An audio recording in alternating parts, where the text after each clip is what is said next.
move towards an audio drama named Mahesh by Section A. and Class 8 students. Please encourage them with a huge round of applause. We present an audio drama, Based on the famous short story Mahesh, by the renowned writer. Sharat Chandra Chattopadhyay This powerful story, tells out about Gofu a poor farmer and his deep emotional bond, with his beloved bull, Mahesh. set against the backdrop of rural India, The story highlights poverty, faith, sacrifice, and social injustice, showing how hardship taste both humanity. and belief. Dear audience, as you listen, Close your eyes feel the emotions, and let your imagination, create the scenes. because in an audio drama, Your imagination is the stage. the name Mahesh, Also carries deep meaning, it signifies devotion strength, and surrender, making this story even more touching. this powerful background sound you will hear Machandi sound adds spiritual depth. and emotional intensity to the drama. The voice you will hear. Bring characters to life This presentation is by the talented students. of Class 8 under Section A. Hello. Hello Let the drama begin. সমস্ত সাম্প্রদায়িকতার ঊর্ধ্বে উঠে সমস্ত প্রকার শোষণের বিরুদ্ধে মানবতার পক্ষে দৃঢ় অবস্থান গ্রহণ করে সমাজ বাস্তবতা ও কালচেতনার উদ্ধৃত বিশ্ব সাহিত্যের এক অমূল্য সম্পদ হল শরৎচন্দ্র চট্টোপাধ্যায়ের কালজয়ী গল্প মহেশ। মানব জীবনের দুঃখ, বেদনা, ভালোবাসা, সহমর্মিতা ও নৈতিক দায়বদ্ধতার গভীর প্রকাশ এই গল্পকে করেছে চিরকালীন ও প্রাসঙ্গিক। মানবিক আবেদন ও সামাজিক তাৎপর্যে সমৃদ্ধ এই অমর সাহিত্যকর্ম আজও মানব মন ও বিবেককে আলোড়িত করে। এবার আপনাদের সামনে উপস্থাপিত হতে চলেছে এই কালজয়ী গল্পের শ্রুতিনাট্যরূপ প্রদর্শন শরৎচন্দ্র চট্টোপাধ্যায়ের মহেশ। প্রথম দৃশ্য। গ্রামের নাম কাশীপুর। গ্রামটা ছোট, জমিদারও তেমন বড় নয়, তবু তার দাপটে প্রজারা টু শব্দটি পর্যন্ত করতে পারে না, এমনই তার প্রতাপ। ছোট ছেলের জন্মদিনের পূজা সেরে তর্করত্ন দুপুরবেলা বাড়ি ফিরছিলেন। বৈশাখ প্রায় শেষ, কিন্তু আকাশে মেঘের কোনো ছায়া নেই। অনাবৃষ্টির আকাশ থেকে যেন আগুন ঝরে পড়ছে। সামনের দিগন্তজোড়া মাঠটা জ্বলে পুড়ে ফেটে চৌচির হয়ে আছে। এই মাঠের সীমানাতেই পথের ধারে গফুর জোলার বাড়ি। তার মাটির দেয়াল ভেঙে পড়ে উঠোনের সঙ্গে পথ এক হয়ে গেছে। পথের ধারে একটি পিটালি গাছের ছায়ায় দাঁড়িয়ে তর্করত্ন জোরে ডাক দিলেন, গফরা, এই গফরা, ও গফরা, বলি ঘরে আছিস গফরা? তাহার বছর দশেকের মেয়ে দুয়ারে দাঁড়িয়ে সাড়া দিল। ডাকছো কেন বাবাকে? বাবার যে জ্বর। জ্বর? ডেকে দে হারামজাদাকে, পাষণ্ড ম্লেচ্ছ। গফরা, এই গফরা, বেরিয়েই হতচ্ছাড়া। ওটা কি হচ্ছে শুনি? এ হেদুর গাঁ, ব্রাহ্মণ জমিদার, সে খেয়াল আছে? সকালে যাওয়ার সময় দেখে গেছি ছাঁটটা বাঁধা, দুপুরে ফেরার পথে দেখছি তেমন ঠাঁই বাঁধা। গোহত্যা হলে যে কর্তা তোকে জ্যান্ত কবর দেবে, সে চেয়ে সে বামুন নয়। কি করব বাবা ঠাকুর, বড় লাচারে পড়ে গেছি। কদিন থেকে গায়ে জ্বর, দড়ি ধরে যে দুখুটু খাইয়ে আনবো তা মাথা ঘুরে পড়ে যায়। তবে ছেড়ে দে না, আপনি চড়াই করে আসুক। কোথায় ছাড়বো বাবা ঠাকুর, লোকের ধান এখনো সব ঝাড়া হয়নি, খামারে পড়ে খড় এখনো গাদি দেওয়া হয়নি। মাঠের আলগুলো সব জলে গেল, কোথাও এক মুঠো ঘাস নেই। কার ধানে মুখ দেবে, কার গাদা ফেঁড়ে খাবে, কেমনে ছাড়ি বাবা ঠাকুর? না ছাড়িস তো ঠান্ডায় কোথাও বেঁধে দিয়ে দুয়াটি বিচুলি ফেলে দে না, ততক্ষণ চিবক। তোর মেয়ে ভাত রাঁধেনি? ফ্যানে জলে দে না এক গামলা খাক। ও তাও নেই বুঝি? কি করলি খড়? ভাগে এবার যা পেলি সমস্ত বেচে পেটায় নম। গরুটার জন্য একাটি ফেলে রাখতে নেই বেটা কসাই। কাহনখানে খড় এবার ভাগে পেয়েছিলাম, কিন্তু গেল সনের বকেয়া বলে। কর্তামশাই সব ধরে রাখলেন। কেঁদে কেটে হাতে পায়ে পড়ে বললাম, বাবু মশাই, হাকিম তুমি, তোমার রাজত্বি ছেড়ে আর পালাবো কোথায়? আমাকে 15 বিচুলি না হয় দাও। চালে খড় নেই, একখানি ঘর, বাপ বেটিতে থাকি, তাও না হয় তাল পাতায় গোজা দিয়ে এ বর্ষা কাটিয়ে দেব। কিন্তু খেতে না পেলে আমার মহেশ যে মরে যাবে। ইস, সাত করে আবার ষাঁড়ের নাম রাখা হয়েছে মহেশ, হেসে বাঁচি নে। কিন্তু হাকিমের দয়া হলো কই বাবা ঠাকুর? মাস দুয়েকের খোরাকের মতো ধান দুটি আমাদের দিলেন, কিন্তু খড় বেবাক সরকারের গাদা হয়ে গেল। মহেশ আমার কুটোটি পেল না। আচ্ছা মানুষ তো তুই ধান খেয়ে রেখেছিস, খাজনা দিবি নে? জমিদার কি তোকে ঘর থেকে খাওয়াবে নাকি? তোরা তো রাম রাজত্বে বাস করিস, ছোট লোক কিনা, তাই তার নিন্দে করে মরিস। নিন্দে করব কেন বাবা ঠাকুর? নিন্দে তার আমরা করিনি, কিন্তু কোথা থেকে দিই বলো তো? বিঘে চারেক জমি ভাগে করি, কিন্তু উপরি উপরি 2 সন অজন্মা। মাঠের ধান শুকিয়ে গেলে বাপ মেয়েতে দুবেলা দুটো পেট ভরে খেতে পর্যন্ত পাইনি। ঘরের পানে চেয়ে দেখো, বৃষ্টি বাদলে মেয়েটিকে নিয়ে ঘরের কোণে বসে রাত কাটাই। পা ছড়ি শোবার ঠাঁই মেলে না। মহেশকে একটিবার তাকিয়ে দেখো, পাজরা গোনা যাচ্ছে। দাও না ঠাকুর মশাই, কাহন 2 ধার, গরুটাকে 2 দিন পেট ভরে খেতে দেই। এ কথা বলেই গফুর তর্করত্নের পায়ে পড়ল। তর্করত্ন সঙ্গে সঙ্গে 2 পা পিছিয়ে গেল। আমুলো যা, ছুঁয়ে ফেলবি নাকি? না বাবা ঠাকুর, ছোবো না। ছোবো কেন? কিন্তু দাও আবার এবার কাহন 2 খড়, তোমার 4-4টে গাদা। সেদিন দেখে এসেছি, 2 কাহন ধার দিলে তুমি টেরও পাবে না। আমরা না খেয়ে মরি খেতি নেই, কিন্তু মহেশ ও তো অবলা জীব, কথা বলতে পারে না, শুধু চেয়ে থাকে আর চোখ দিয়ে জল পড়ে। ধার নিবি, সুদ বিক্রি করে শুনি। যেমন করে পারি শুধবো বাবা ঠাকুর, তোমাকে ফাঁকি দেব না। ফাঁকি দেব না, যেমন করে পারি শুধবো। রসিক নাগর, যা যা, পথ ছাড়, ঘরে যাই, বেলা হয়ে গেল। তর্করত্ন তার ছেলের ভঙ্গিতে প্রস্থান করলেন। গফুর অত্যন্ত বেদনার্ত মুখে দাঁড়িয়ে রইল।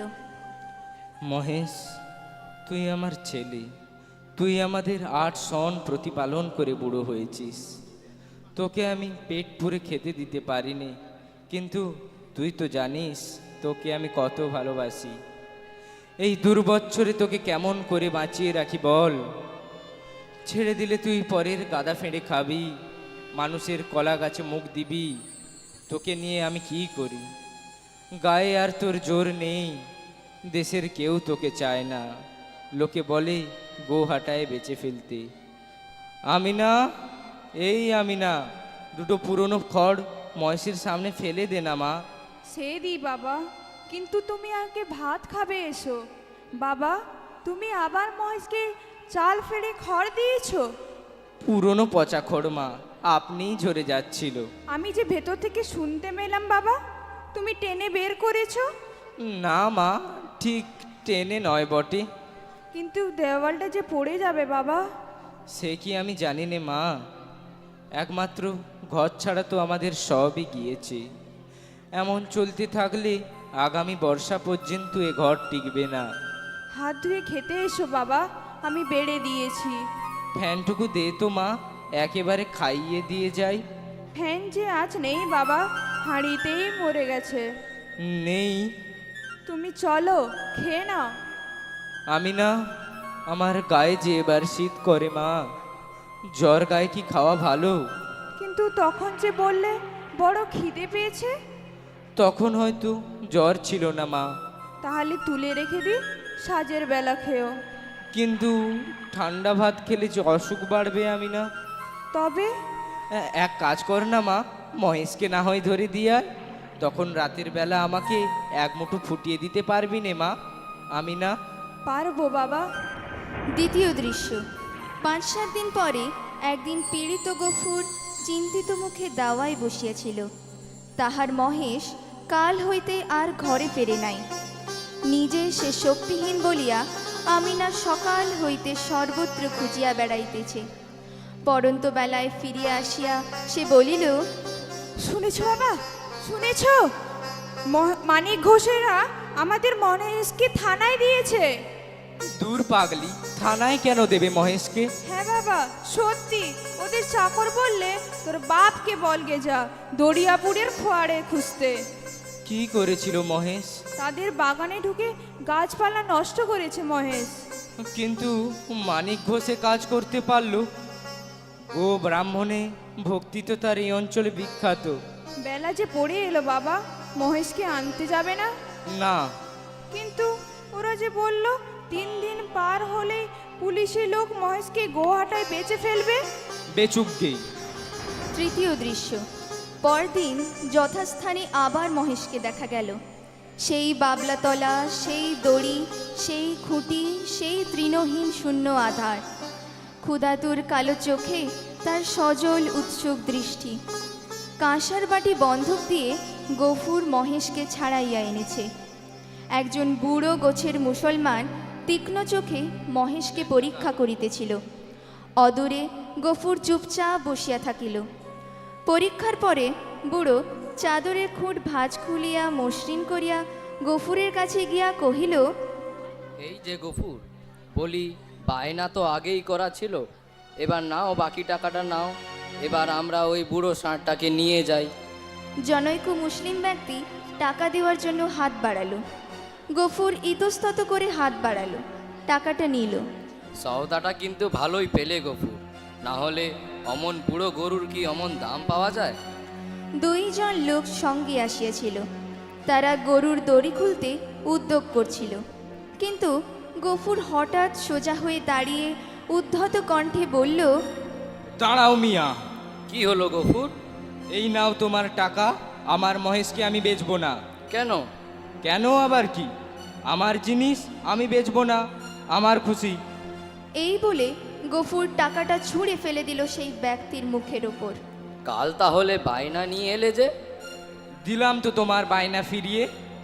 ও আচ্ছা, আরও 2 টাকা বেশি নেবে তাই তো? বুঝেছি।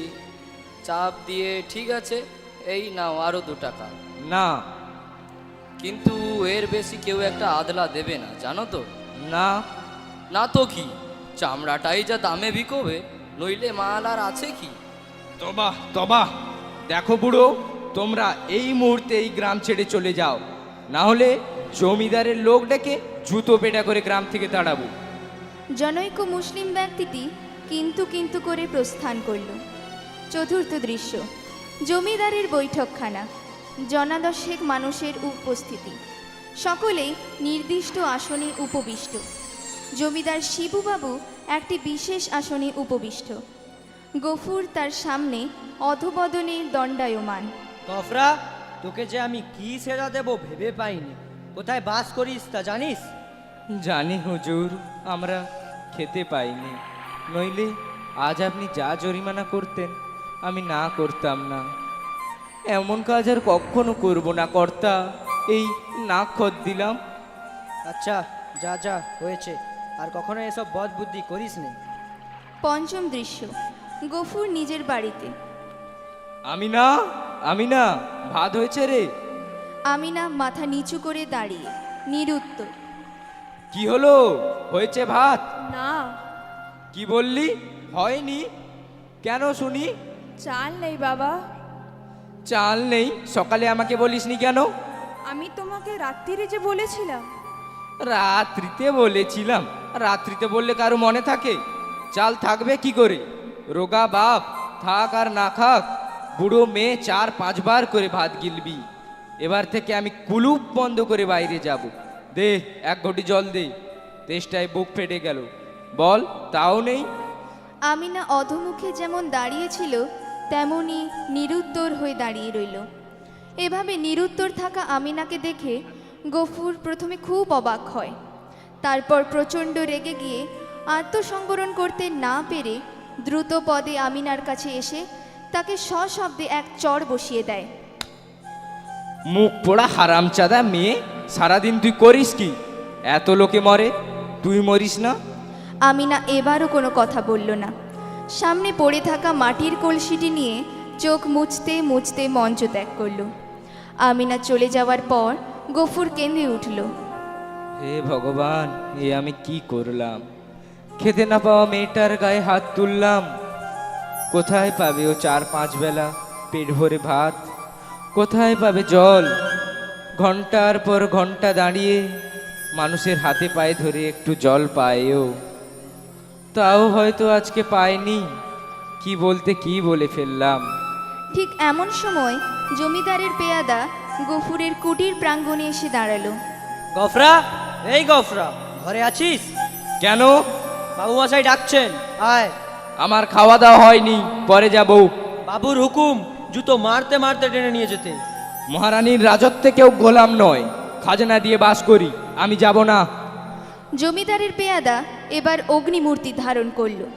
গফুরের চুলের মুঠি ধরে মারতে মারতে তাকে নিয়ে সেখান থেকে প্রস্থান করলো। ষষ্ঠ দৃশ্য, গফুর একা বসে আছে। সে অসহায় ও ক্ষুব্ধ। সারা জীবন ধরে গরিব হওয়ার দাম চুকিয়ে আসলাম, মেয়েটাকে খেতে দিতে পারলাম না। সারা জীবন ধরে শুধু লাঞ্ছনা আর অত্যাচার।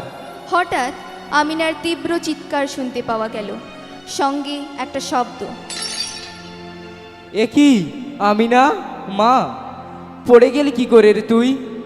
আর জলের কলসিটা ভেঙে গেল কি করে?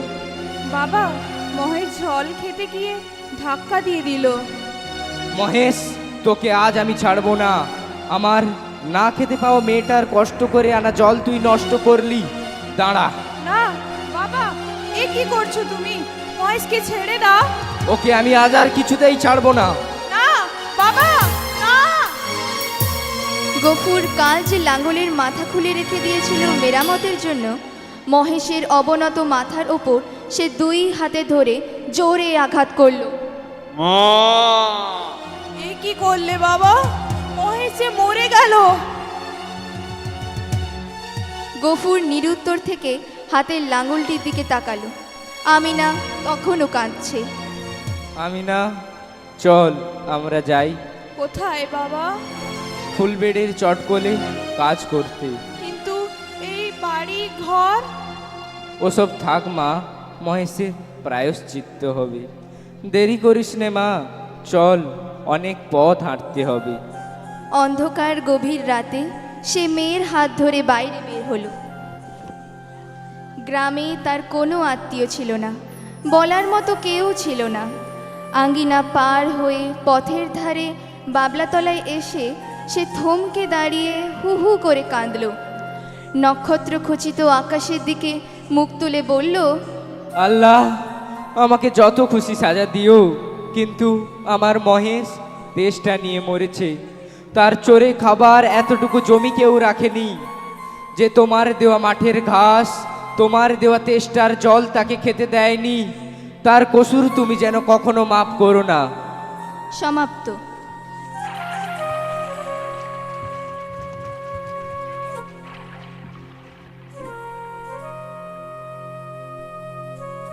Wow, what a beautiful performance we have seen.